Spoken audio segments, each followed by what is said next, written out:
নাল্লিটা কিরম ভেসে আছে দেখো। তারপরে আমার পাতেও চলে এলো নাল্লিটা। তো যাই হোক, এই যে রাইস, মাটন আর স্যালাড নিয়ে বসে পড়েছি। রাইসটা দেখো কিরম ঝুরঝুরি হয়ে যায়। আমি তোমাদের বলছিলাম না যে মা যেটাই রান্না করুক প্রচণ্ড ভালো, আর টেস্ট কম্প্রোমাইজ তো হবেই না। তো যাই হোক, দারুণ লাগছিলো দেখতে, তাও খেতে আরম্ভ করে দিলাম। তো এই যে দেখো, বাইরের নয়েজটা একটু ইগনোর করো। যাই হোক, তো তারপরে দেখো এই যে আলুটা, এই যে প্রথমেই নালিটা নিয়ে নিলাম, আর একটুখানি ঝোলটা দেখো, তো আমি বলছিলাম একটু পাতলা মতন হয়েছে।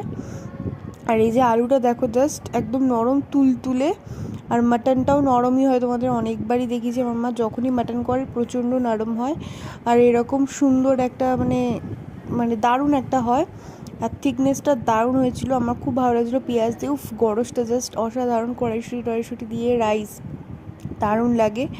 তো মাটন টাটন দিয়ে একদম এইভাবে, আর এইটা বাবাকে দিয়েছিল জানি না। তো যাই হোক, ওটা নিয়ে টানাটানি করছিলাম। তো যাই হোক, ওটা পরেই খেয়েছি আমি। তো তারপর